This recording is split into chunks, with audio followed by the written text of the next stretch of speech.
ভার্সিটির প্রথম দিন চারদিকে যেন একটা নতুন বইয়ের পাতার গন্ধ। কিছুটা উত্তেজনা, কিছুটা ভয়। মনে হচ্ছিল আমি একটা বিশাল সমুদ্রের ধারে দাঁড়িয়ে আছি, আর এখনও সাঁতার শেখা বাকি। আমি অর্ণব, ইঞ্জিনিয়ারিং নিয়ে ভর্তি হয়েছিলাম। একা একা নোটস গোছাতাম, আর ক্যাম্পাসের ওই ছোট্ট কফি শপটা ছিল আমার নীরব আশ্রয়। সেদিনই প্রথম দেখলাম তাকে। তাড়াহুড়ো এসে আমার টেবিলে রেখে গেল তার কফির কাপ, একটা ক্যাফে লাটে, আর কাপের গায়ে একটা ছোট্ট চিরকুট, আমার প্রিয়।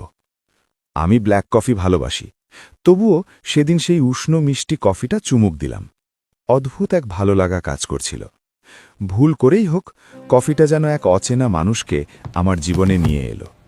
পরের দিন লাইব্রেরিতে যখন আমাদের চোখাচোখি হলো, তখন সব ভুল ঠিক হয়ে গেল। সে হাসল, আর মুহূর্তেই চারপাশটা আলো হয়ে গেল। তার নাম দিয়া, আর্টসের ছাত্রী, স্পষ্টভাষী, প্রাণবন্ত।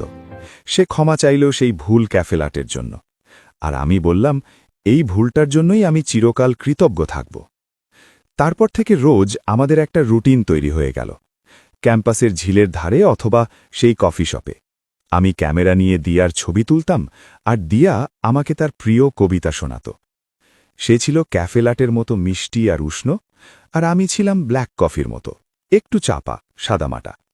কিন্তু এই দুটো স্বাদের মিশ্রণেই আমাদের নিজস্ব গল্পটা শুরু হলো।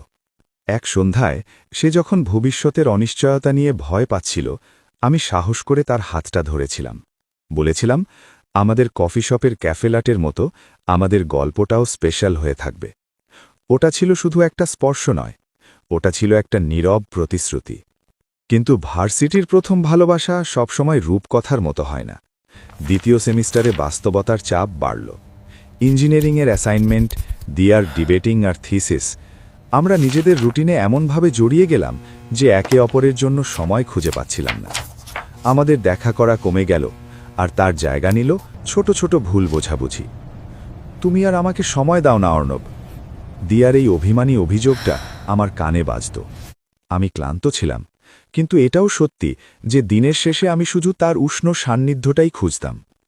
ভালোবাসা ছিল, কিন্তু সম্পর্কের ওপর সময়ের একটা ভারী পর্দা পড়ে গিয়েছিল।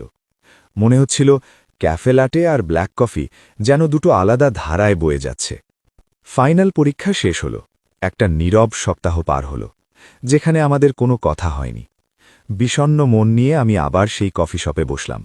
শুধু ব্ল্যাক কফিরই অর্ডার দিলাম। কিন্তু যখন কাপটা এলো, দেখলাম কাপের গায়ে সেই প্রথম দিনের মতো চিরকুট, ক্যাফে লাটে, আমার প্রিয়। আমি চমকে পিছনে তাকালাম। দিয়া দাঁড়িয়ে আছে, হাতে একটা নতুন ক্যামেরা। সে হাসল, সেই প্রথম দিনের মতোই উজ্জ্বল হাসি। সে এগিয়ে এলো, আর তার কণ্ঠে ছিল গভীর মমতা।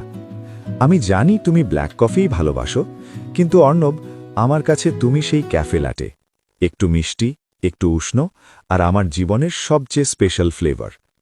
পড়াশোনার চাপ হয়তো আসবে, কিন্তু আমাদের এই আড্ডা আর এই ভালোবাসাটা সবসময় থাকবে।